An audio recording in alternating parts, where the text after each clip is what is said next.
Il est là depuis 24 siècles. Il a poussé quand le Bouddha achevait sa vie. Il a traversé la chute des empires, les sécheresses, les incendies, les orages qui ont couché des forêts entières. Et pourtant, cette nuit-là, dans la savane du Zimbabwe, quelque chose cède au cœur de son tronc immense. Un craquement sourd parcourt le bois gorgé d'eau. Puis le plus vieil arbre à fleurs jamais daté sur la terre s'effondre sur lui-même, sans maladie, sans blessure, sans raison apparente. Comment un être vivant, capable de défier 2500 ans, peut-il mourir en quelques saisons, sous les yeux même des savants venus l'étudier? Bienvenue, je suis Augustin Delacroix, et vous regardez Racines du Monde. Aujourd'hui, notre héros est le baobab, le géant renversé des savanes. Vous allez découvrir comment cet arbre a appris à stocker des dizaines de tonnes d'eau, à renaître de ses propres cendres, à vivre plus longtemps que toute civilisation, et pourquoi, malgré cette puissance presque surnaturelle, les plus anciens d'entre eux tombent aujourd'hui les uns après les autres. 2011. Quelque part dans le sud-ouest du Zimbabwe, sous un ciel encore chargé de chaleur, une équipe de chercheurs revient vers un arbre qu'elle connaît par cœur. Ils l'ont mesuré, sondé, photographié sous tous les angles. Ils lui ont même donné un nom, Pank. Ce jour-là, ils ne trouvent plus le colosse qu'ils avaient quitté. À la place se dressent des pans de bois affaissés, un tronc éventré, des morceaux gigantesques couchés dans la poussière rouge. Le géant s'est écroulé, morceau après morceau, comme si l'intérieur avait soudain renoncé à porter le tout. Personne ne l'a abattu, aucune tempête ne l'a frappé, il est simplement tombé. Pour comprendre l'ampleur de ce qui vient de disparaître, il faut convoquer le temps. Les analyses au radiocarbone donnent à Pank un âge d'environ 2450 ans. Cet arbre a germé alors que la vie du Bouddha touchait à sa fin, bien avant la fondation de Rome telle que nous l'imaginons, bien avant que les philosophes d'Athènes ne rédigent leur premier traité. Pendant que naissaient et s'effondraient des dizaines d'empires, lui restait planté au même endroit, silencieux, immense, à boire la rare pluie de la savane. Pank détient un titre vertigineux. C'est le plus vieil organisme à fleurs jamais daté de façon fiable sur notre planète. Et il s'est effondré presque sous le regard de ceux qui l'observaient. Ceux-là, justement, méritent qu'on s'arrête sur eux. Au début des années 2000, un chercheur d'origine roumaine, Adrian Patrut, entreprend avec ses collègues un projet d'une patience rare. Ils veulent dater les plus grands et les plus vieux baobabs d'Afrique, un par un. La tâche n'a rien d'évident. Chez la plupart des arbres, on compte les anneaux de croissance pour lire les années, comme les pages d'un livre. Le baobab, lui, refuse cette lecture. Son bois est mou, gorgé d'eau, traversé de fibres, et ses cernes sont si faibles, si brouillées, que l'humidité même du tronc finit par en effacer les contours. Compter les anneaux devient impossible. Il faut donc une autre méthode, plus subtile, le carbone 14, qui permet de sonder le passé de l'arbre bien plus loin et bien plus sûrement qu'aucun comptage. Pendant une quinzaine d'années, l'équipe examine ainsi plus de 60 des plus imposants baobabs du continent. C'est un travail de fourmi mené sur des géants. Et c'est au cœur de ce travail que surgit une anomalie que personne n'attendait. Les arbres qu'ils étudient se mettent à mourir. Pas un ici ou là, au hasard des décennies, comme le voudrait le rythme naturel d'êtres millénaires. Non, plusieurs, coup sur coup, parfois entre deux visites, entre deux séries de mesures. On quitte un colosse debout, on revient, et il gît au sol. Selon les relevés de l'équipe, sur les 13 plus anciens baobabs africains connus, 9 sont morts ou se sont partiellement effondrés en l'espace de quelques années. Sur les 6 plus grands, 5 ont subi le même sort. Un autre chercheur, étudiant des arbres âgés de plus de 2000 ans, constate que les 3 qu'il suit disparaissent en une seule décennie. Arrêtons-nous une seconde sur ce que représentent ces chiffres. Ces arbres n'étaient pas fragiles. Ils incarnaient au contraire l'idée même de la permanence. Dans les savanes d'Afrique, le baobab n'est pas un arbre parmi d'autres. C'est la silhouette qui définit le paysage, l'icône que l'on reconnaît à des kilomètres. Un tronc démesuré, bombé comme un tonneau, surmonté d'une couronne de branches courtes, tordues, noueuses, qui restent nues plus de la moitié de l'année et se tendent vers le ciel comme des racines à l'envers. C'est de là que vient son surnom le plus célèbre, l'arbre renversé, celui qu'un géant aurait arraché du sol pour le replanter la tête en bas. On imagine mal un tel monument s'écrouler tout seul. Et pourtant, c'est exactement ce qui arrive.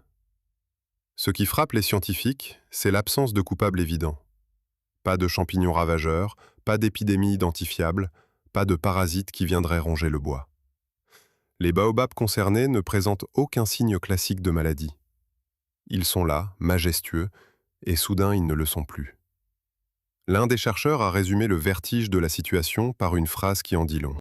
Nous avions l'impression, a-t-il confié, que c'était nous qui survivions au baobab, et non l'inverse, alors que ces arbres avaient traversé des dizaines de générations humaines. Voir mourir en quelques saisons ce qui avait tenu des millénaires renverse l'ordre naturel des choses. Le temps, d'habitude, use les hommes et épargne ces géants. Là, c'est le géant qui s'effondre, tandis que ceux qui le mesurent, eux, demeurent. Comment est-ce possible ? Comment un organisme conçu pour endurer la sécheresse, le feu, la faim et les siècles peut-il céder si vite et si soudainement? C'est la grande énigme qui traverse tout ce récit, celle à laquelle nous ne répondrons pleinement qu'au terme du voyage. Car pour comprendre pourquoi le baobab meurt, il faut d'abord comprendre pourquoi, jusqu'ici, il semblait presque incapable de mourir. Il faut entrer dans ce tronc réservoir, capable de retenir plus de 100 000 litres d'eau. Il faut suivre cette écorce qui repousse après avoir été arrachée, ce bois qui survit même lorsque le cœur de l'arbre a entièrement brûlé. Il faut remonter jusqu'à cette étrange faculté qu'a le baobab de se réengendrer, d'ajouter sans cesse de nouveaux troncs, comme s'il refusait le vieillissement ordinaire des arbres.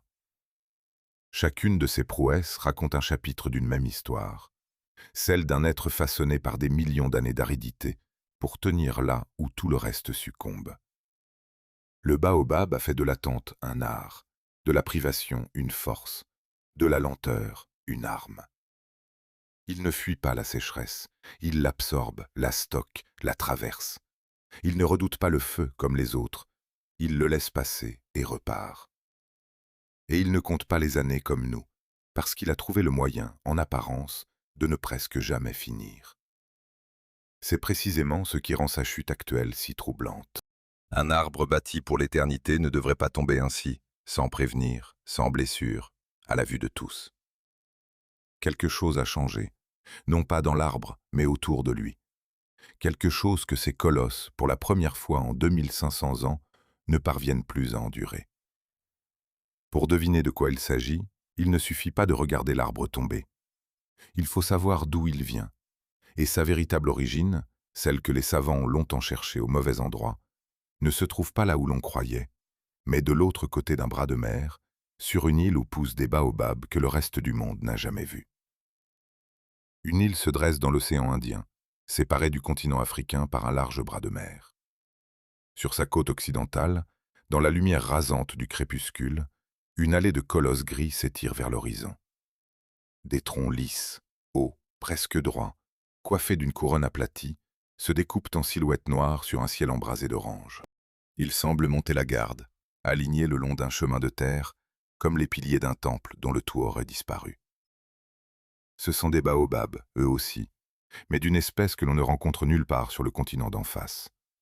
Et c'est là, sur cette île, que se cache l'un des plus vieux mystères entourant tout le clan des baobabs, celui de leur véritable berceau.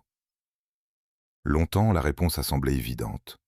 Le baobab, pour presque tout le monde, était l'arbre de l'Afrique, l'emblème de ces savanes brûlées. On imaginait donc que le genre entier était né là, au cœur du continent, avant de se répandre alentour. L'histoire était belle, mais les indices, patiemment rassemblés, racontent autre chose. Sur ce continent africain, on ne trouve à l'état sauvage qu'une seule espèce de baobab. Sur l'île, il en pousse 6, toutes différentes, toutes introuvables ailleurs sur la planète. Or, en biologie, une telle concentration d'espèces voisines en un seul lieu est souvent la signature d'un point d'origine. Là où une famille se diversifie le plus, là, bien souvent, se trouve son foyer d'origine. Et ce foyer, tout désigne aujourd'hui Madagascar. Selon cette hypothèse, le genre des baobabs serait d'abord apparu sur la Grande Île, avant d'essaimer vers le continent africain, puis, plus loin encore, jusqu'en Australie. Reste alors une question qui a de quoi laisser songeur. Si tout a commencé sur une île, comment ces arbres ont-ils franchi la mer? Comment des géants incapables du moindre pas ont-ils traversé des étendues d'eau salée pour coloniser d'autres terres? Voilà l'énigme qui plane sur cette allée de troncs silencieux. Un arbre ne nage pas, ne vole pas, ne marche pas. Et pourtant, d'une manière ou d'une autre, le baobab a bel et bien traversé des océans. Pour approcher la réponse, il faut d'abord mesurer à quel point l'histoire de cette lignée plonge dans le passé. La branche qui mène au baobab s'est séparée de ses plus proches parents à la fin d'une époque lointaine, marquée par un brutal refroidissement du climat et un assèchement du monde. C'est un détail capital, car ce sont précisément ces conditions rudes, sèches, hostiles, qui ont façonné le baobab et l'ont rendu champion de l'aridité. Il n'a pas conquis les milieux secs par hasard, il est né dans un monde qui se desséchait, et il a fait de cette contrainte sa spécialité.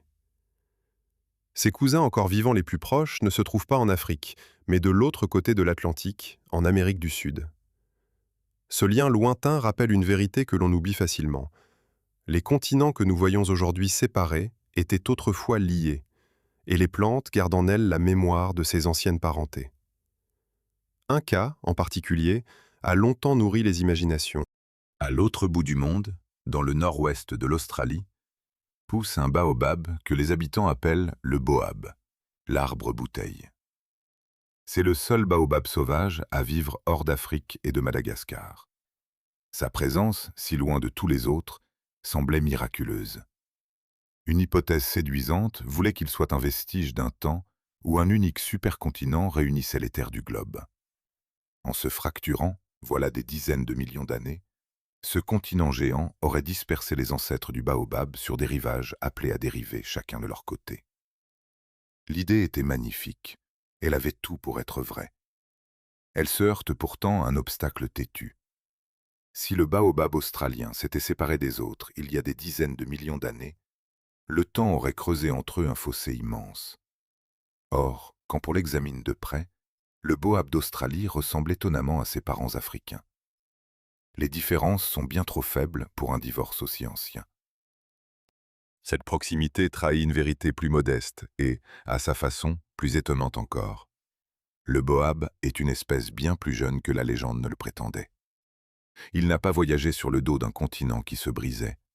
Il est arrivé en Australie autrement, plus récemment à l'échelle géologique, en traversant l'océan depuis l'Afrique. Ce ne sont donc pas les terres qui ont porté l'arbre, c'est la mer. Le mystère de la traversée reste entier, mais l'indice le plus solide se trouve dans le fruit.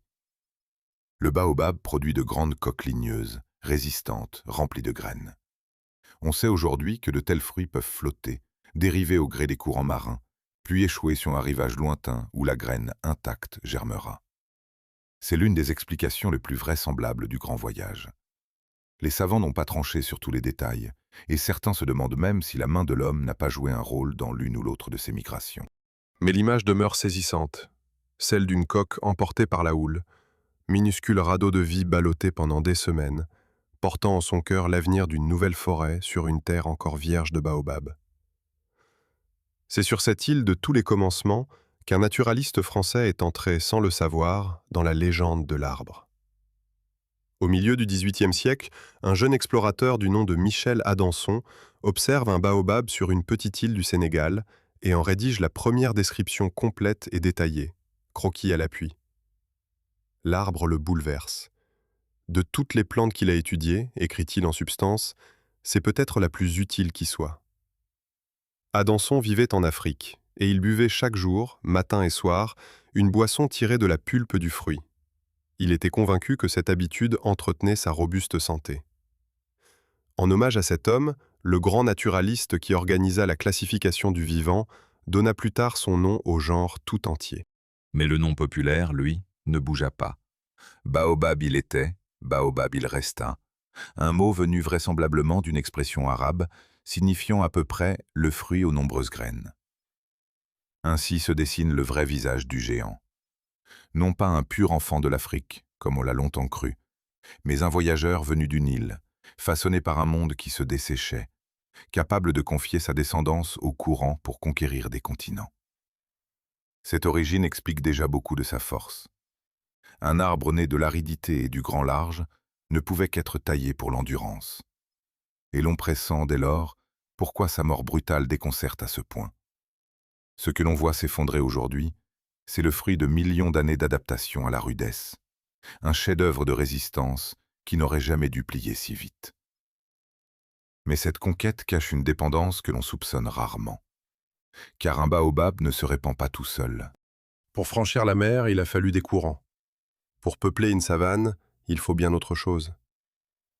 Il faut que ses fleurs soient fécondées, que ses graines soient portées, dispersées, plantées loin du tronc-mère. Et ceux qui accomplissent ce travail invisible, nuit après nuit, ne sont ni le vent, ni les abeilles du plein jour. Ce sont des créatures de l'obscurité, qui volent lorsque la savane s'endort, et qui, elles aussi, commencent aujourd'hui à disparaître. La terre est fendue. Sous un soleil blanc qui ne laisse aucune ombre, la savane s'étend, craquelée, poussiéreuse, hérissée d'herbes jaunies qui crissent au moindre souffle. Depuis des mois, pas une goutte n'est tombée. Les mares se sont retirées, les rivières ont disparu sous le sable de leur propre lit, et les animaux marchent des kilomètres pour trouver de quoi boire. Rien ne pousse, rien ne verdit, tout attend. Et pourtant, au milieu de cette désolation, un colosse gris se dresse, indifférent à la disette. Ses branches nues griffent le ciel, son tronc énorme luit doucement dans la chaleur. Autour de lui, la vie s'est retirée. Lui, il tient. C'est là, dans ce contraste presque insolent, que se lie tout le secret de son royaume. Car le monde du baobab n'est pas un monde tendre. Où qu'il pousse, sur le continent africain, sur la grande île de l'océan Indien ou dans le nord-ouest de l'Australie, tous les baobabs partagent d'un même climat. Une courte saison des pluies, suivie d'une longue période sèche, brûlante, impitoyable. La plupart des arbres ne survivraient pas à un tel régime. Trop d'eau d'un coup, puis plus rien pendant 8 mois, parfois davantage. C'est un rythme fait pour tuer. Le baobab, lui, n'y survit pas seulement, il y prospère. Il s'installe dans les basses terres arides, les savanes, les forêts clairsemées, les broussailles épineuses, et partout où il prend racine, il devient la figure dominante, celle qui marque le paysage et le définit. Sur le continent africain, cet arbre règne sur une immensité qui court d'un bout à l'autre des terres sèches situées au sud du grand désert. On le trouve depuis les marges sableuses du nord jusqu'aux plaines du sud, en passant par les côtes de l'ouest, les forêts clairsemées du sud-ouest, et même les reliefs de l'est, où il grimpe jusqu'à une altitude de 1500 mètres. Ce n'est pas sans raison qu'on l'a surnommé l'icône même de la brousse. Il pousse le plus souvent seul, en individus gigantesques, isolés, visibles à des kilomètres à la ronde, plantés comme des sentinelles au milieu de la plaine. Et souvent, sa présence trahit un secret enfoui. Là où se dresse un baobab, il y a de fortes chances qu'une nappe d'eau souterraine sommeille sous la terre. Le géant est un révélateur. Il pousse là où l'eau se cache. Mais c'est ailleurs, sur la grande île de l'océan Indien, que le baobab atteint son apogée de diversité. Là poussent 6 espèces qu'on ne rencontre nulle part ailleurs sur la planète, colonne vertébrale des forêts sèches de la côte occidentale. Certaines s'accrochent à un décor stupéfiant, un dédale de pierres calcaires hérissées de lames tranchantes, un paysage minéral où les baobabs semblent jaillir directement du roc. Le plus célèbre de ces arbres insulaires est un géant élancé qui peut atteindre 25 mètres de haut, au tronc lisse, presque cylindrique, coiffé d'une couronne étrangement plate. Ce sont eux qui composent la fameuse allée bordée de colosses, l'un des paysages les plus reconnaissables de la planète, surtout lorsque le soleil se couche et enflamme leur silhouette. Sur cette île, le baobab porte un nom qui en dit long sur la place qu'il occupe dans le cœur des hommes. On l'appelle la mère de la forêt. Ce n'est pas un titre anodin. Il traduit un statut presque sacré, celui d'un arbre nourricier, protecteur, fondateur, autour duquel s'organise la vie. Un détail rare mérite d'être noté. L'une des espèces de la grande île ne lui est pas strictement réservée. On la retrouve aussi sur une petite île voisine, où elle pousse côte à côte avec le baobab venu du continent africain. Ce coin de terre est ainsi le seul endroit au monde où deux espèces différentes de baobab se rencontrent naturellement, poussant l'une près de l'autre, comme deux cousins réunis par le hasard des mers. Reste alors la grande question que soulève ce royaume. Comment tenir 8 mois, parfois davantage, sans une goutte d'eau, là où tout le reste se dessèche et meurt? Comment un être vivant, cloué au sol, incapable de fuir vers un point d'eau, traverse-t-il des sécheresses qui feraient périr n'importe quelle autre plante de cette taille? La savane ne pardonne pas. Elle brûle, elle a soif, elle affame. Et pourtant, année après année, le baobab en ressort vivant, prêt à reverdir dès la première pluie. Le paradoxe est total. L'arbre le plus imposant du paysage prospère précisément là où l'eau manque le plus. Une première partie de la réponse tient dans une stratégie d'une élégance implacable: le renoncement. Le baobab est un arbre à feuilles caduques, mais il pousse le principe à l'extrême. Pendant environ 8 mois de l'année, il reste totalement nu, dépouillé de la moindre feuille. Ce dénuement, qui lui donne cette allure d'arbre mort ou renversé, n'est pas une faiblesse, c'est une arme. Les feuilles, par leur surface, laissent l'eau s'évaporer. En les abandonnant dès que la sécheresse s'installe, le baobab coupe les fuites, ferme les vannes, réduit ses pertes à presque rien. Il attend, immobile et gris, économisant chaque goutte. Là où les autres arbres s'épuisent à maintenir leur feuillage coûteux, lui préfère se déshabiller et patienter. Sa nudité de squelette est en réalité une discipline de survie. Le baobab a fait de la patience une véritable science. Il ne lutte pas de front contre le manque, il l'anticipe, il s'y plie, il en fait son mode de vie. Quand la pluie revient, brève et précieuse, l'arbre boit avidement et se couvre soudain de feuilles et de fleurs, comme s'il rattrapait en quelques semaines tout ce que l'année lui a refusé. Puis, la saison sèche revenue, il se dépouille de nouveau et retourne à son immobilité d'ascète. Ce cycle, cette alternance de fêtes brèves et de longue abstinence, définit toute son existence. Et il révèle une chose essentielle. Le baobab n'est pas fort parce qu'il ignore la sécheresse. Il est fort parce qu'il a appris à vivre avec elle, à en épouser le rythme, à faire de la privation un art. C'est aussi ce qui rend son effondrement récent si difficile à comprendre.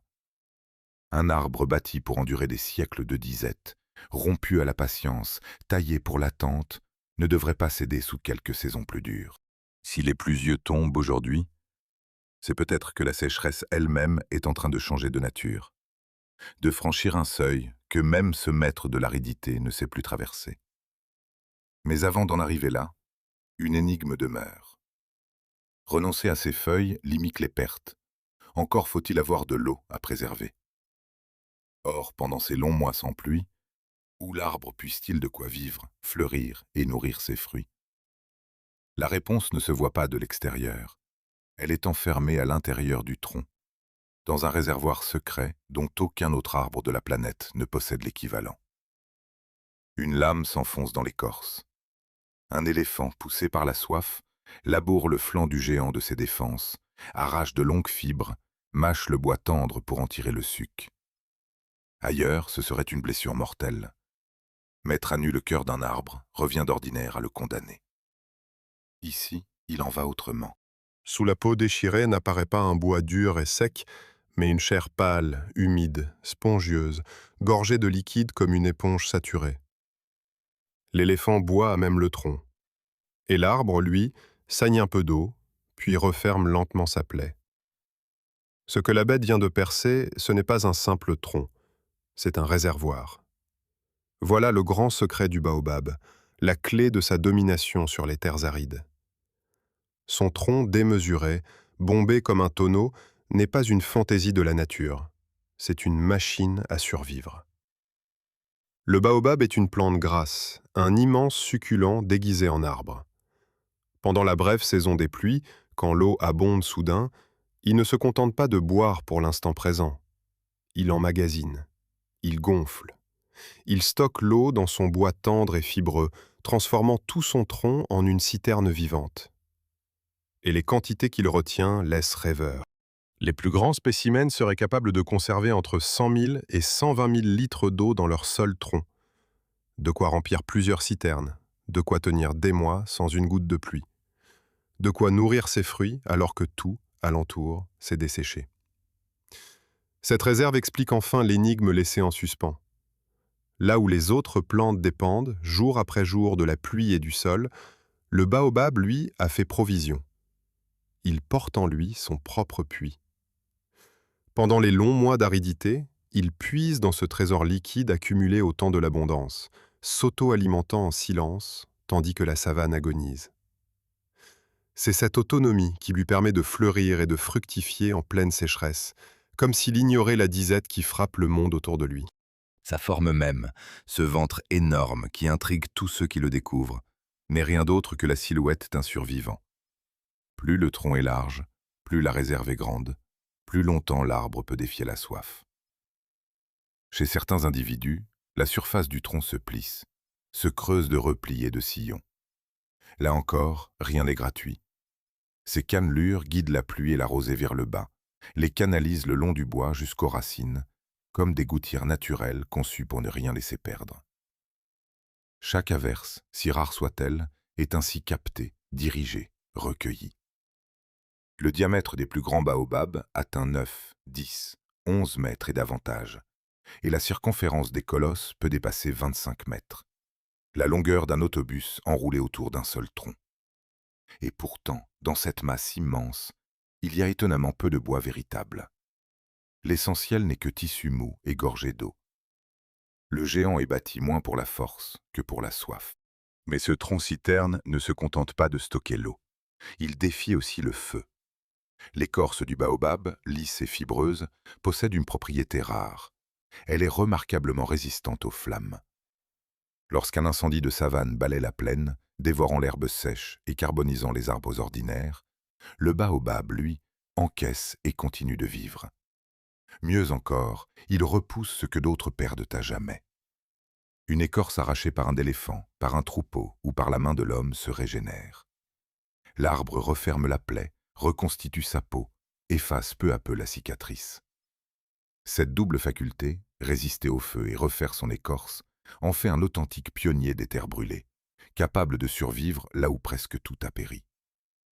La démonstration la plus stupéfiante de cette endurance touche au cœur même de l'arbre.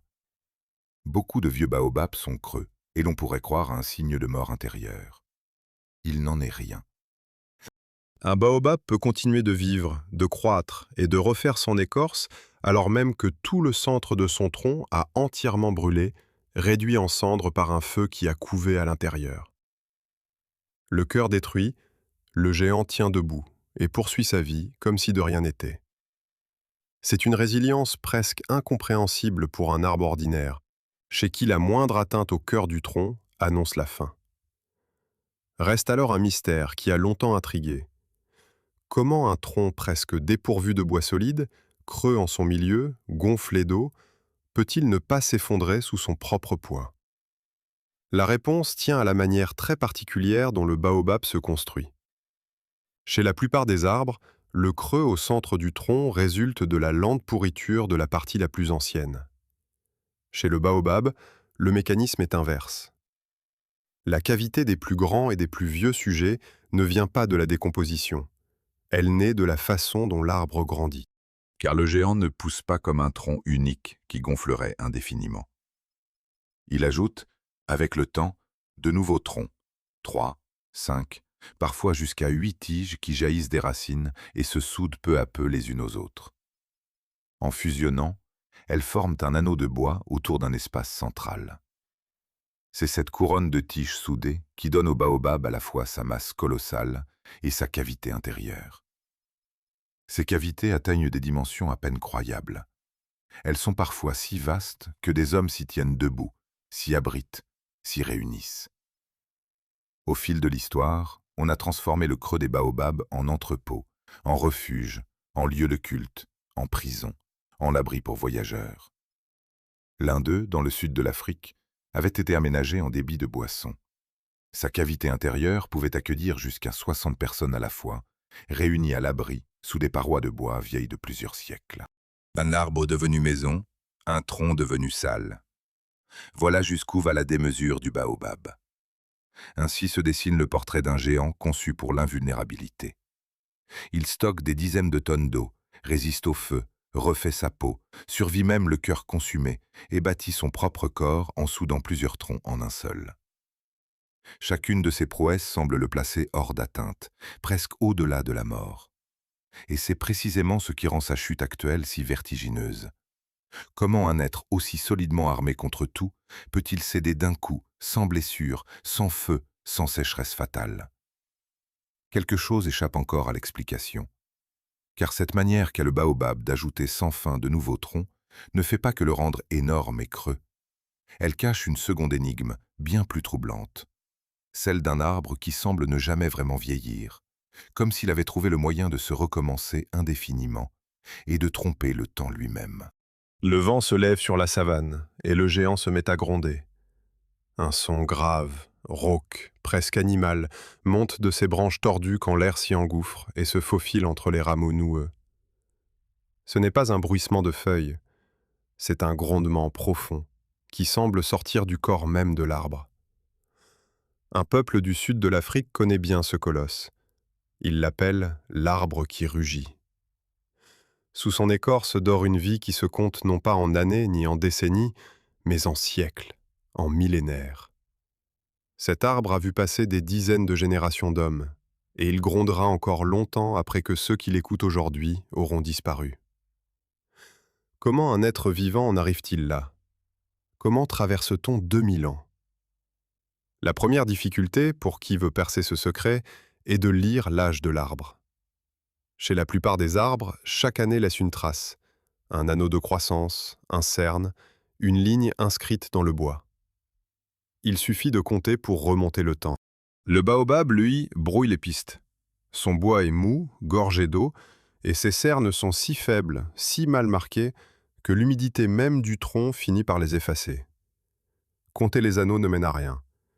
Pour dater un baobab, les chercheurs ont dû recourir à une méthode bien plus fine, l'analyse au radiocarbone, qui permet de sonder le passé de l'arbre là où le comptage échoue.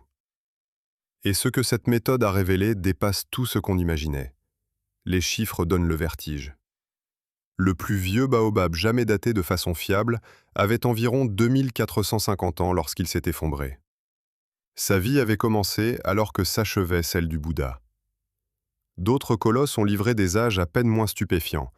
2 arbres, l'un dans le sud-ouest de l'Afrique, l'autre plus au sud, ont été estimés chacun aux alentours de 2000 ans. Un autre encore, daté après sa mort, comptait au moins 1275 années d'existence. Ces arbres n'ont pas seulement vécu longtemps, ils ont traversé l'Antiquité, vu naître et mourir des empires, assisté en silence à toute l'histoire écrite de l'humanité, sans bouger de leur place. Comment expliquer une telle longévité? Le secret tient à cette étrange manière de croître déjà entrevue, la faculté du baobab d'ajouter périodiquement de nouveaux troncs. Un arbre ordinaire est prisonnier de son tronc unique. Il grandit, mûrit, vieillit, puis décline avec lui. Quand le tronc faiblit, l'arbre entier s'éteint. Le baobab échappe à ce destin. Il ne se contente pas d'un seul corps, il en fabrique de nouveaux. De ses racines jaillissent, au fil des siècles, de nouvelles tiges qui grossissent, se soudent aux anciennes et prennent le relais. L'arbre se renouvelle ainsi de l'intérieur, remplaçant peu à peu ses parties les plus vieilles par des parties plus jeunes. Il ne vieillit pas d'un bloc comme les autres, il se recommence. C'est là toute la singularité du baobab. Il ne connaît pas la sénescence ordinaire des arbres, ce lent affaissement de l'ensemble de l'organisme vers la mort. Là où un chêne ou un pin décline avec son tronc unique, le baobab entretient en permanence une réserve de jeunesse, une bordure de tiges neuves qui monte tandis que d'autres, au centre, s'effacent. C'est ce qui lui permet d'atteindre des dimensions colossales et de creuser en son cœur ces vastes cavités. Et c'est aussi ce qui lui vaut sa réputation d'arbre presque éternel. Les premiers explorateurs européens, éblouis, allèrent jusqu'à lui prêter 5000 ans d'existence.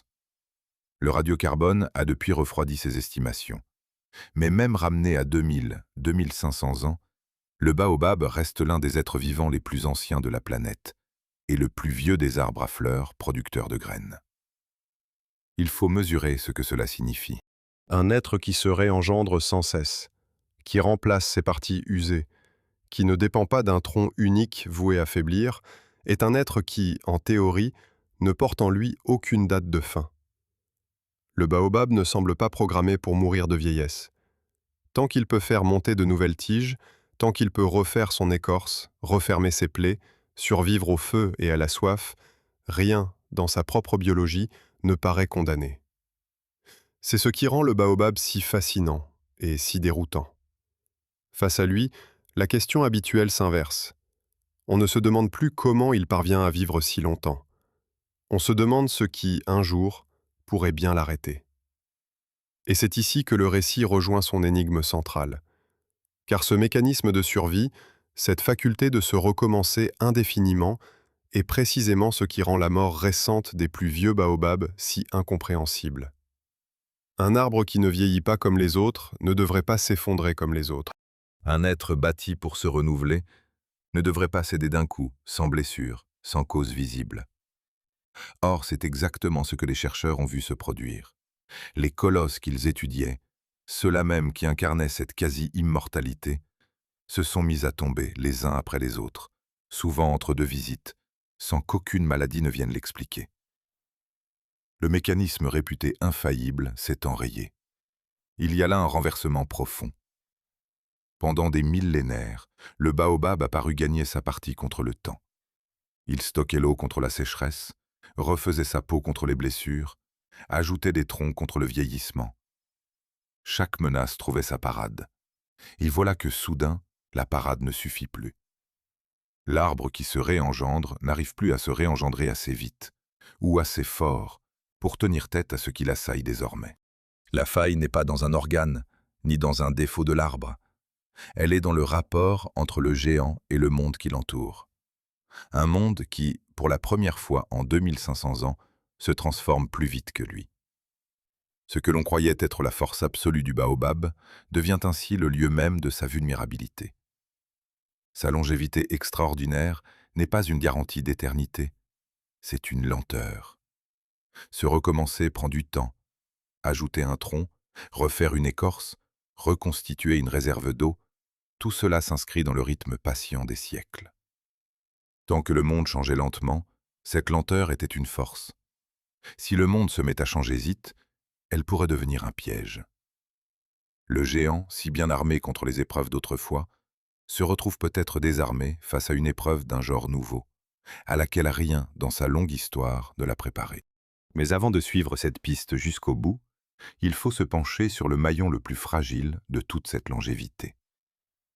Car pour qu'un baobab vive 2000 ans, il faut d'abord qu'il naisse. Il faut qu'une graine germe, qu'un jeune arbre s'accroche à la terre, et avant cela, il faut qu'une fleur soit fécondée. Or, la fécondation du baobab tient à un rendez-vous d'une brièveté saisissante, une seule nuit dans toute l'année, suspendue au vol d'une créature de l'ombre. Et si ce rendez-vous manque, c'est toute la descendance du géant qui s'effondre avant même d'avoir commencé. La nuit tombe sur la savane, et quelque chose s'ouvre. Suspendue au bout d'une longue tige pendante, une fleur immense se déploie dans l'obscurité, pétales blancs offerts, dégageant un parfum lourd qui se répand dans l'air tiède. Elle n'attend pas la lumière du jour, c'est aux ténèbres qu'elle se destine. Dans le noir, un battement d'ailes s'approche. Ce n'est ni un oiseau, ni une abeille, mais une chauve-souris, attirée par l'odeur et par la promesse du nectar.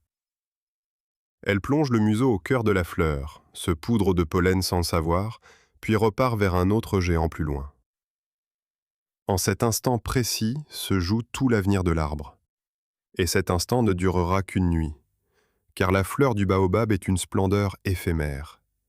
Grande, spectaculaire, le plus souvent blanche et fortement parfumée, elle peut atteindre une largeur remarquable, et chez le baobab du continent africain, elle pend au bout de tiges pouvant mesurer près d'1 mètre. Mais cette merveille est condamnée à une vie fulgurante. La fleur ne s'ouvre que le temps d'une seule nuit. Sa période de fécondité ne dépasse guère une quinzaine d'heures, après quoi elles se fanent, se referment, tombent. Tout doit se jouer dans cet intervalle minuscule. L'ouverture, l'appel du parfum, la venue du visiteur, le transport du pollen. Une nuit pour tenter sa chance. Une seule. Ce visiteur, justement, n'est pas celui qu'on attendrait. Le baobab n'a pas confié son destin aux abeilles du plein jour, ni au vent, mais à des créatures de l'obscurité. Ses principaux artisans sont les chauves-souris frugivores. S'y ajoutent parfois de petits primates nocturnes aux grands yeux ronds, ces bondisseurs de la nuit africaine qui passent d'arbre en arbre à la recherche de nectar. Chez le baobab d'Australie, le relais est assuré par de grands papillons de nuit, ces sphinx au vol vif qui butinent les fleurs claires dans le noir. C'est tout un peuple nocturne qui, sans le savoir, transporte le pollen d'un géant à l'autre, tissant entre des arbres séparés par des kilomètres un réseau invisible de fécondité. La floraison, le plus souvent, se déclenche avec les premières pluies de la saison humide, comme un signal donné à toute la savane. Voilà où se cache la fragilité de tout l'édifice. Un être capable de vivre 2500 ans, de stocker des tonnes d'eau, de survivre au feu et à la sécheresse, remet chaque année son avenir entre les ailes d'une créature minuscule, le temps d'une nuit. Si le visiteur ne vient pas, la fleur se fane en vain.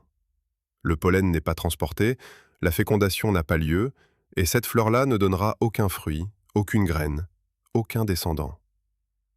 Le contraste est saisissant. Le colosse presque éternel dépend, pour se perpétuer, du plus fugace des rendez-vous. Sa force se mesure en millénaires, sa reproduction se joue en heures. Lorsque la rencontre a lieu, pourtant, ce qui suit tient du prodige. De la fleur fécondée naît un fruit, et ce fruit possède une propriété unique au monde. C'est une grande capsule ovale, ligneuse, parfois longue de près de 20 cm, couverte au dehors d'un fin duvet brunâtre. À l'intérieur de sa coque dure se logent des graines, enveloppées d'une pulpe sèche et poudreuse. Or, ce fruit est le seul au monde à se dessécher naturellement sur la branche. Pendant environ 6 mois, sous le soleil, l'enveloppe verte durcit et se change en une coque brune et lisse, tandis que la pulpe, à l'intérieur, se déshydrate d'elle-même.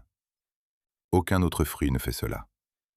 Quand vient le moment de le cueillir, il suffit de le récolter et de tamiser son contenu pour obtenir une poudre sèche, naturelle, prête à l'emploi, sans aucune transformation. Mais la naissance d'un baobab ne s'arrête pas aux fruits. Encore faut-il que la graine germe, qu'elle s'ancre, qu'elle survive à ses premières années, les plus périlleuses de toute son existence. Et le jeune baobab, dans ses débuts, ne ressemble en rien au colosse qu'il deviendra.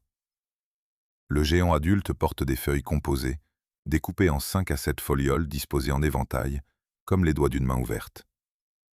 Le semis, lui, arbore d'abord des feuilles simples, entières, ordinaires. Le passage aux feuilles digitées se fait progressivement, avec l'âge, comme si l'arbre devait grandir un peu avant de revêtir sa véritable parure.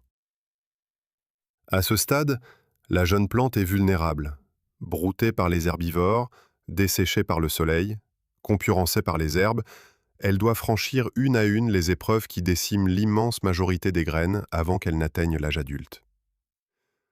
Ce début de vie fragile éclaire une vérité souvent oubliée. Un baobab millénaire n'est pas seulement un survivant du présent, c'est le rescapé d'une loterie ancienne, remportée voilà des siècles. Pour qu'un seul géant se dresse dans la plaine, il a fallu qu'une nuit précise, une fleur précise, une chauve-souris précise se rencontrent, qu'un fruit mûrisse et sèche, qu'une graine parmi des milliers échappe aux dents, à la soif et au feu, qu'un frêle semis s'accroche assez longtemps pour bâtir, tronc après tronc, son corps de titan. Derrière chaque colosse se cache une chaîne de hasards heureux étirés sur des millénaires. Rompre un seul maillon de cette chaîne, et le géant, tout puissant qu'il paraisse, n'aurait jamais existé. Or, c'est précisément ce maillon qui, aujourd'hui, se distend. Car les créatures de la nuit dont dépend la fécondation du baobab ne vivent pas isolées. Elles ont besoin de forêts, de gîtes, de couloirs pour se déplacer d'un arbre à l'autre. Là où la forêt recule, là où les gîtes disparaissent, les chauves-souris frugivores et les petits primates nocturnes se raréfient. Et lorsque les pollinisateurs se font rares, Les fleurs, si magnifiques soient-elles, s'ouvrent pour rien dans la nuit.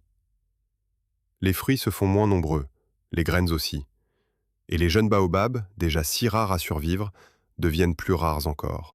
Le géant peut tenir des siècles, mais si plus aucune relève ne pousse à ses pieds, sa longévité même finit par masquer une extinction silencieuse, différée, invisible à l'œil qui ne voit que les vieux colosses toujours debout. C'est là un des fils les plus discrets et les plus inquiétants de l'énigme qui traverse tout ce récit.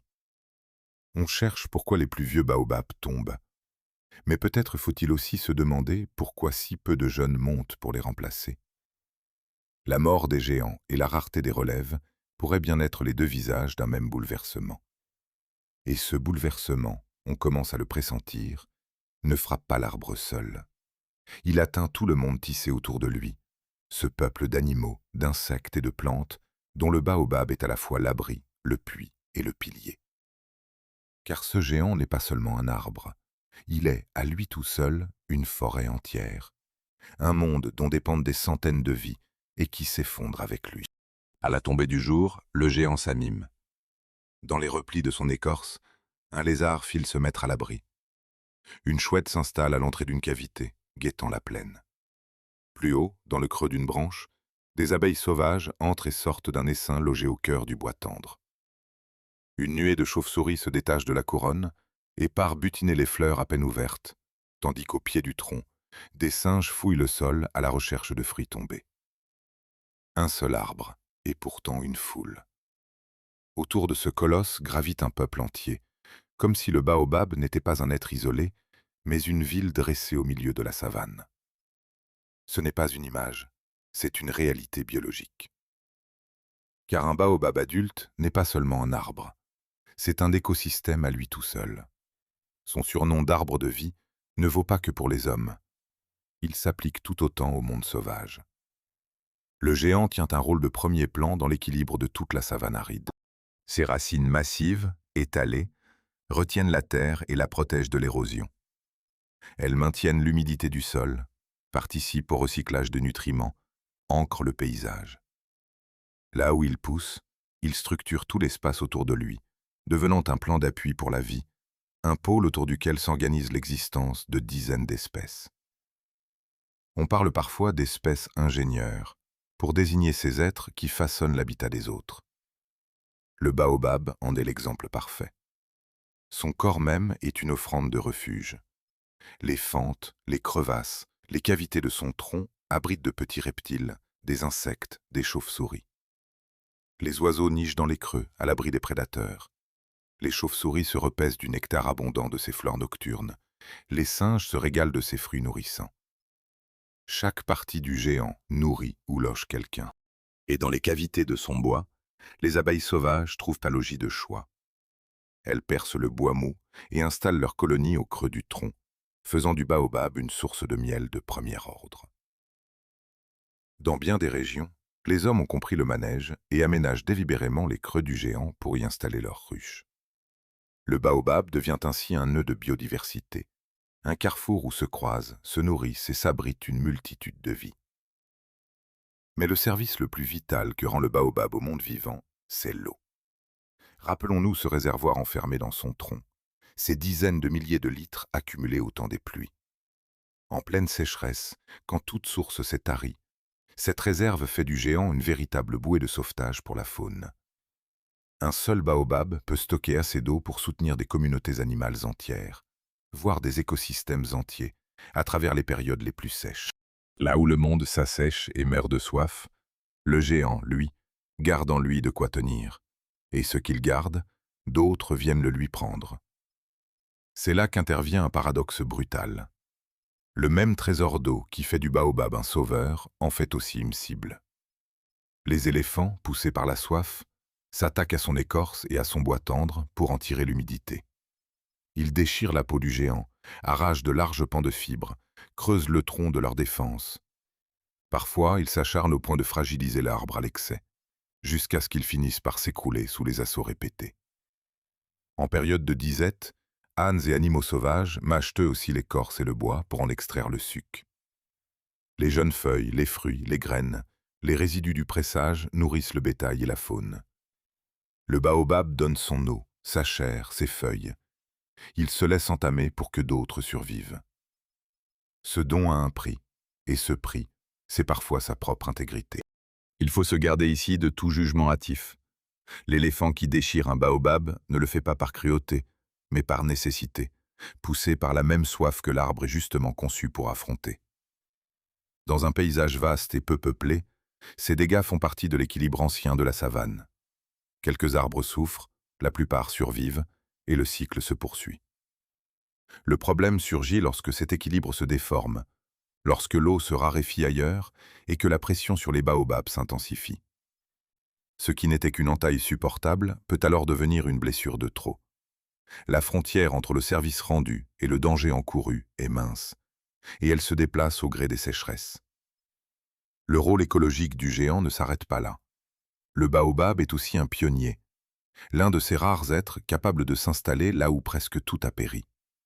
Il supporte les sécheresses extrêmes et prend racine sur des terres dégradées, épuisées, où d'autres plantes ne survivraient pas. Son écorce épaisse et fibreuse, remarquablement résistante au feu, lui permet de traverser les incendies et de repartir même après avoir été profondément atteint. Cette capacité à s'accrocher aux terrains les plus ingrats fait de lui un allié précieux dans la lutte contre l'avancée des déserts et dans la restauration des paysages abîmés. Là où le baobab s'installe, il ramène l'ombre, l'humidité, la vie. Il rouvre la porte à tout un cortège d'espèces qui viendront s'établir dans son sillage. Voilà pourquoi la chute d'un seul de ces géants n'est jamais un événement isolé. Quand un baobab s'effondre, ce n'est pas un arbre qui disparaît, mais un monde entier qui s'écroule avec lui. Les oiseaux perdent leur nid, les chauves-souris leurs perchoirs, les abeilles leurs ruches, les reptiles leurs abris. La réserve d'eau qui soutenait la faune alentour s'évanouit. L'ombre qui protégeait le sol s'éteint. Chaque colosse qui tombe emporte dans sa chute la trame invisible d'une communauté qu'il a mis des siècles à tisser. Un peuple de vie se retrouve soudain sans piliers, sans puits, sans abri. C'est ce qui donne à l'énigme centrale de ce récit une dimension bien plus vaste que celle d'un simple arbre malade. Si des plus vieux baobabs tombent les uns après les autres, ce ne sont pas seulement des géants millénaires qui s'éteignent. Ce sont des écosystèmes entiers qui vacillent, des dizaines d'espèces qui perdent leur point d'ancrage.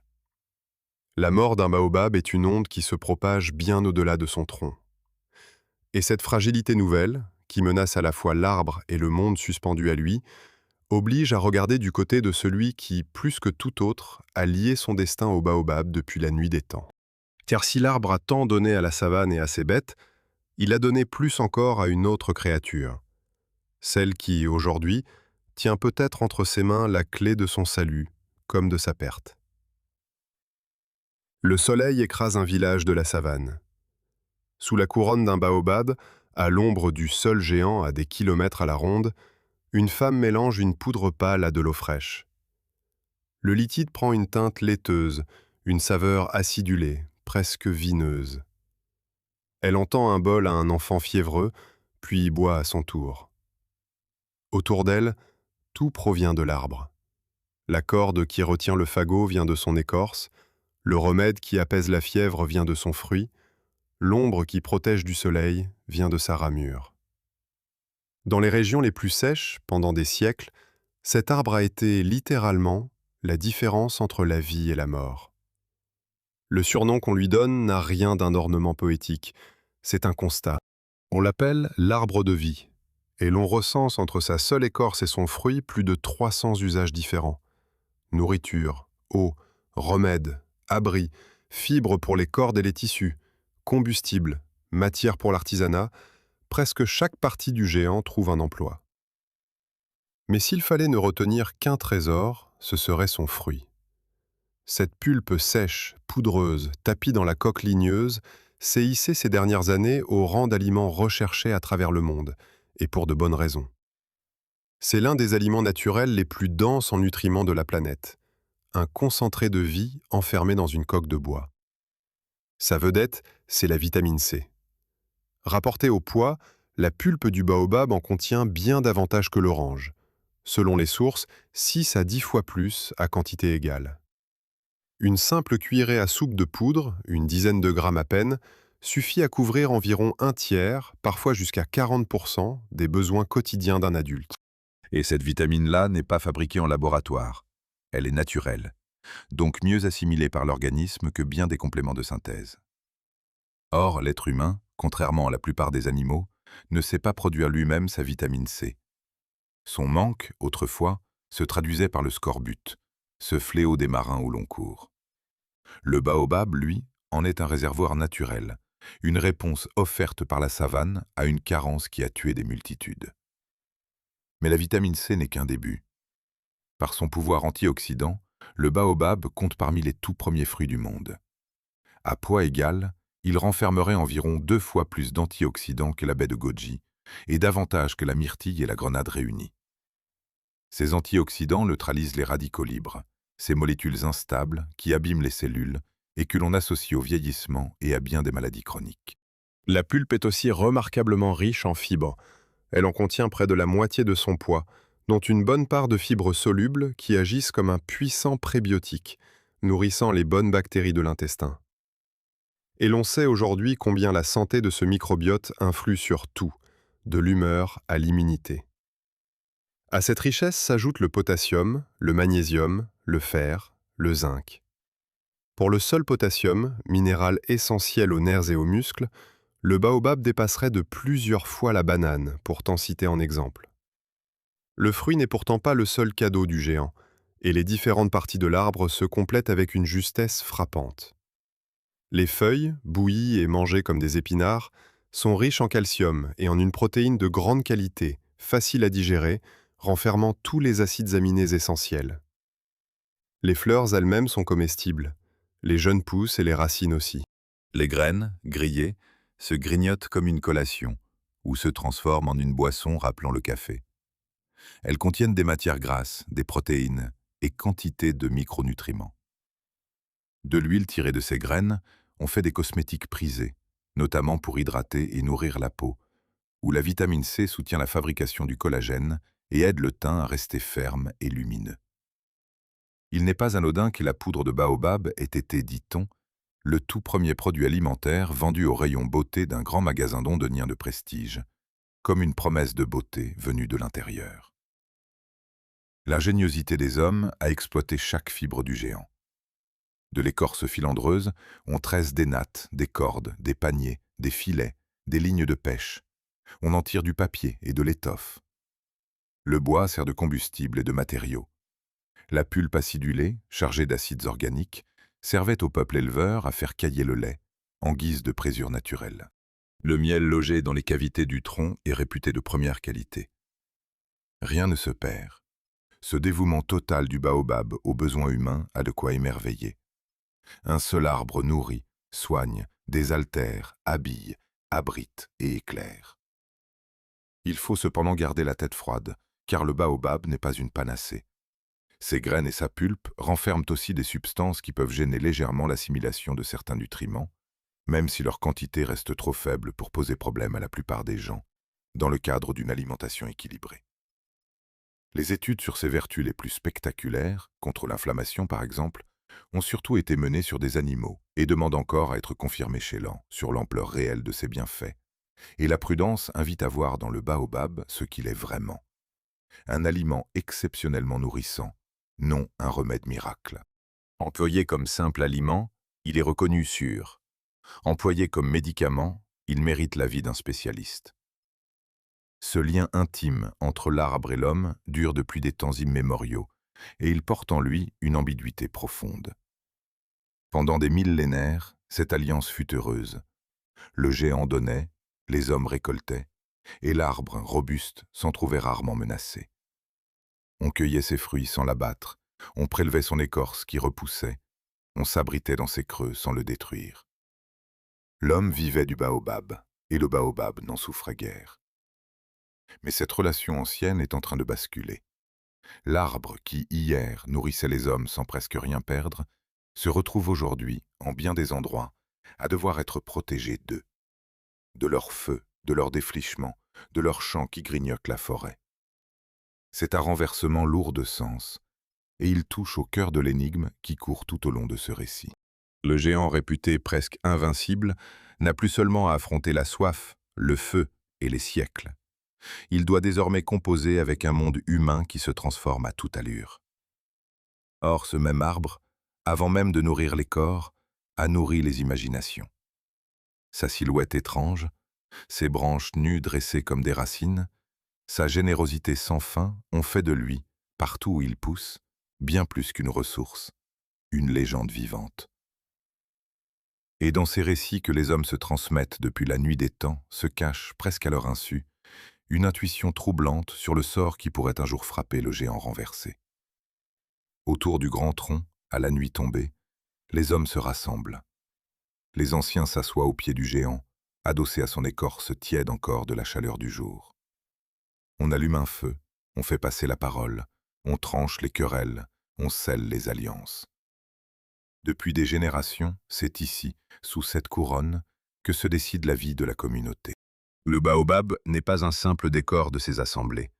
Il en est le cœur, le témoin, presque le juge.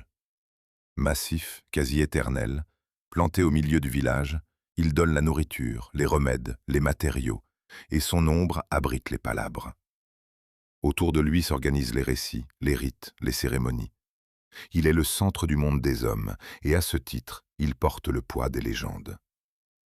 La plus tenace de toutes cherche à expliquer son allure. Ses branches nues, dressées vers le ciel comme des racines à l'air, ont troublé les hommes de tout temps. Comment un arbre peut-il paraître planté à l'envers? Partout où pousse le baobab, on raconte qu'un dieu, jadis, l'a bel et bien retourné. Le long d'un grand fleuve d'Afrique australe, on dit que les baobabs devinrent orgueilleux, et que les dieux courroucés les arrachèrent du sol pour les replanter la tête en bas. Ailleurs, on conte qu'une divinité prit en grippe le baobab qui poussait dans son jardin, l'arracha et le jeta par-dessus le mur du paradis. L'arbre tomba sur la terre, à l'envers, et continua de croître comme si de rien n'était. D'autres versions ajoutent leur grain de sel à ce même mystère. On raconte que le baobab, à peine planté, ne cessait de se déplacer, marchant sans relâche, si bien que le dieu, pour immobiliser ce vagabond, le replanta les racines en l'air. Mais la plus savoureuse de ces histoires met en scène la hyène. Lorsque le dieu distribua les arbres aux animaux pour qu'ils les plantent sur la terre, c'est à la hyène qu'échut le baobab. Furieuse de recevoir ce qu'elle jugeait un arbre laid et disgracieux, la bête le ficha en terre à l'envers, tête la première. Et depuis ce jour, dit-on, les racines du baobab pointent à jamais vers le ciel africain. Une dernière variante veut que l'arbre se soit plaint et lamenté sans fin, jusqu'à ce que le dieu, excédé, descende le replanter à l'envers pour le réduire au silence. Depuis, le baobab ne voit plus son reflet, ne peut plus se plaindre, et paie en silence une faute ancienne, tout en restant l'arbre le plus généreux qui soit. Autour du géant s'est aussi tissée toute une trame de croyance et de magie. Parce que ses fleurs s'ouvrent la nuit, certains peuples tenaient qu'un homme cueillant l'une d'elles serait déchiré par les lions, car des esprits habitaient ces corolles nocturnes. On disait encore que boire l'eau dans laquelle avaient trempé les graines du fruit rendait puissant et protégeait les crocodiles. La poudre du fruit servit même de curieux détecteur de mensonges dans certaines formes de justice traditionnelle. Accusait-on un homme d'avoir dérobé le bien d'un chef, on lui faisait avaler une fine poudre de baobab. Le coupable, croyait-on, ne parviendrait pas à l'avaler et s'étoufferait, car la peur lui asséchait la bouche et lui ôtait la salive, tandis que l'innocent, serein, l'avalerait sans peine. Cette place immense dans l'imaginaire ne s'est pas arrêtée aux frontières de l'Afrique. Le géant a laissé son empreinte jusque dans la grande culture. Un baobab remarquable a donné son nom à une ville qui fut jadis la capitale d'un empire d'Afrique centrale, au sud-ouest d'un grand lac. Sur la grande île de l'océan Indien, deux troncs enlacés, soudés l'un à l'autre, sont devenus le célèbre baobab des amoureux, un lieu de pèlerinage.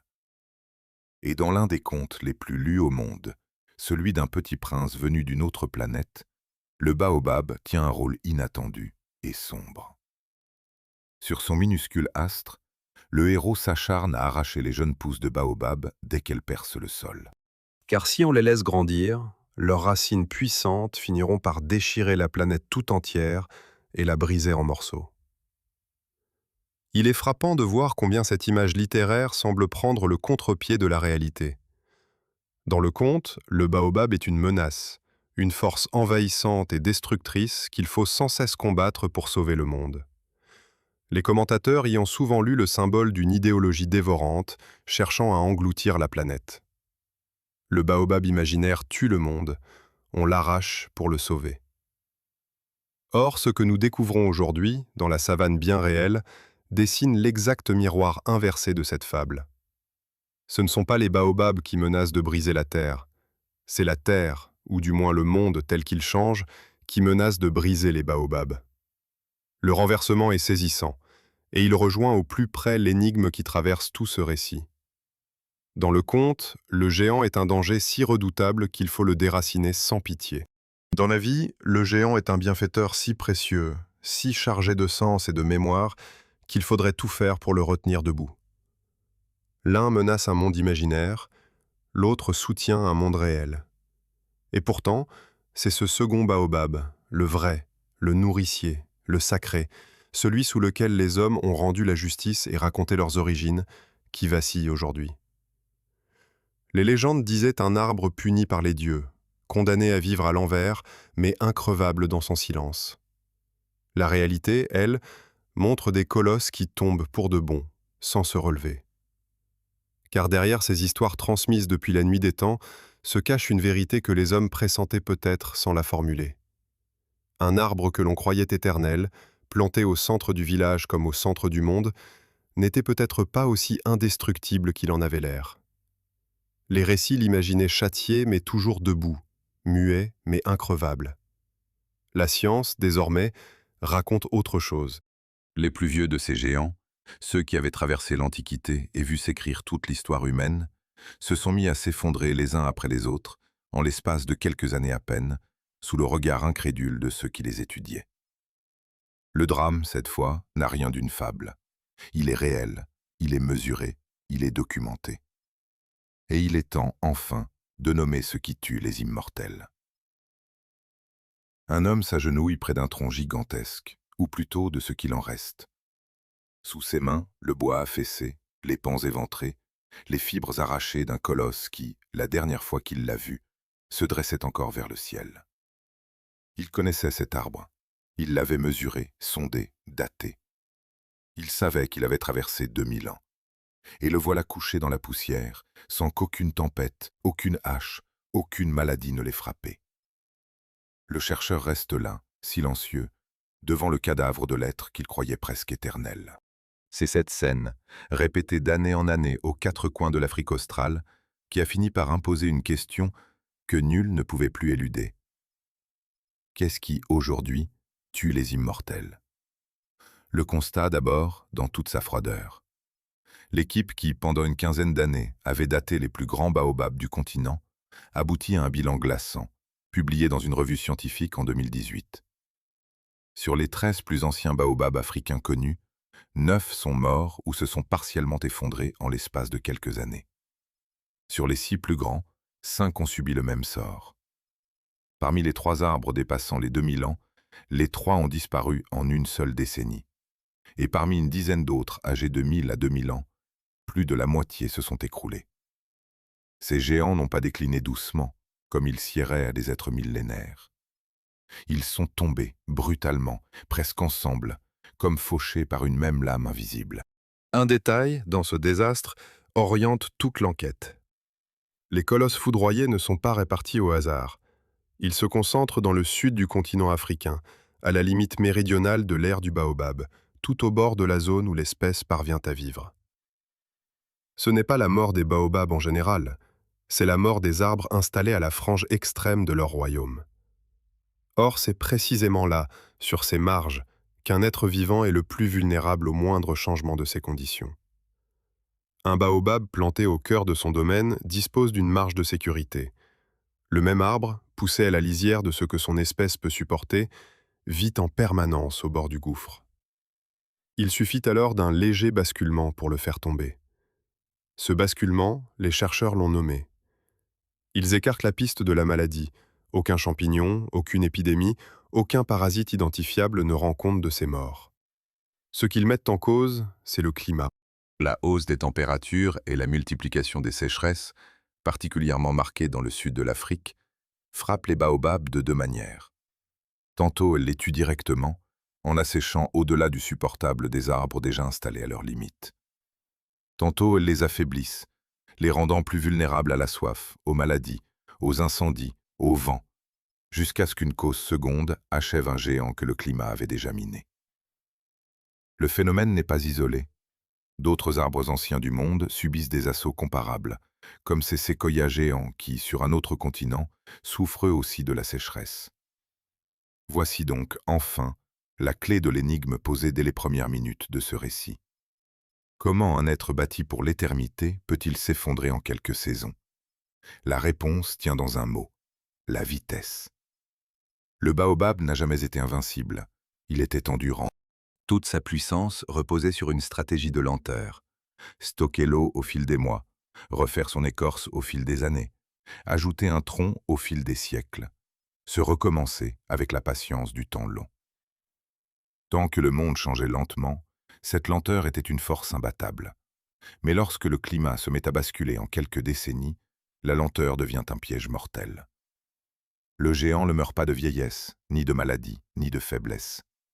Il meurt parce que son environnement se transforme plus vite qu'un être aussi lent ne peut s'y adapter. Ce qui le tue, ce n'est pas le temps, c'est la précipitation du monde. Nulle part cette menace n'est plus aiguë que sur la grande île de l'océan Indien, berceau du genre et patrie de 6 espèces qui n'existent nulle part ailleurs. En 2 décennies, l'île a perdu près du quart de sa couverture forestière. Chaque année, des milliers d'hectares partent en fumée sous la culture surbrûlie, les champs, les mines, les coupes illégales. L'une des espèces ne compte plus que moins de 250 arbres adultes, répartis dans une poignée de sites au nord de l'île. 2 autres sont classés parmi les espèces menacées. Et le climat ajoute au fléau un piège cruel. À mesure que les conditions favorables se déplacent vers le nord, ces baobabs devraient migrer pour suivre. Mais parvenus à la côte septentrionale, ils se heurteront à l'océan. Devant eux, plus de terre, seulement l'eau. Certaines de ces espèces pourraient disparaître avant la fin du siècle, acculées au bord de leur île comme au bord d'un précipice. Face à ce péril, pourtant, le géant n'est pas resté sans défenseur, même si les avis divergent sur la meilleure façon de le sauver. Dans le sud de l'Afrique, le baobab est un arbre protégé par la loi depuis le milieu du XXe siècle. Le plus célèbre des baobabs de la Grande Île figure sur une liste internationale destinée à encadrer son commerce. De vastes programmes de restauration des paysages forestiers œuvrent dans plusieurs pays africains, aidant les communautés locales à faire vivre des projets de reforestation viables. On cherche même à aménager des couloirs sûrs pour les éléphants, afin qu'ils disposent d'eau ailleurs et aient moins de raisons de s'attaquer aux baobabs. Une botaniste de renom, engagée dans ces recherches, met en garde. Derrière chaque cause particulière, il ne faut jamais perdre de vue la grande, celle du climat qui change. La clé, répètent les spécialistes, réside dans un équilibre difficile entre les besoins des hommes et la protection de la nature. Reste alors une interrogation que la science tient encore ouverte et qui donne à cette histoire sa gravité. Les baobabs sauront-ils s'adapter à un monde qui se transforme si vite? Ou faudra-t-il un jour replanter des forêts entières pour les remplacer? Nul ne connaît la réponse avec certitude. Les chercheurs continuent de mesurer, de dater, de surveiller ces géants, conscients que chaque colosse qui tombe emporte avec lui un monde, une mémoire, un fragment d'histoire vieux de plusieurs millénaires. L'arbre qui avait vu naître et mourir des empires, qui avait traversé l'Antiquité sans ciller, se retrouve aujourd'hui suspendu à notre capacité à ralentir ce que nous avons nous-mêmes précipité. Voilà toute la leçon du baobab. Il incarne à la fois la résistance la plus prodigieuse et la fragilité la plus inattendue. Il nous enseigne que même le plus solide des êtres vivants peut céder si son monde change plus vite qu'il ne sait suivre. Le géant renversé, puni par les dieux des légendes, condamné à vivre la tête en bas mais toujours debout, se révèle enfin mortel. Non par faiblesse, mais parce que nous avons bouleversé le rythme même de son royaume. Merci d'avoir cheminé jusqu'ici, à mes côtés, dans l'ombre de ce colosse des savanes. Si ce voyage au cœur de l'arbre de vie vous a touché, laissez un pouce levé et abonnez-vous à Racines du Monde pour que d'autres histoires du monde vivant continuent de fleurir.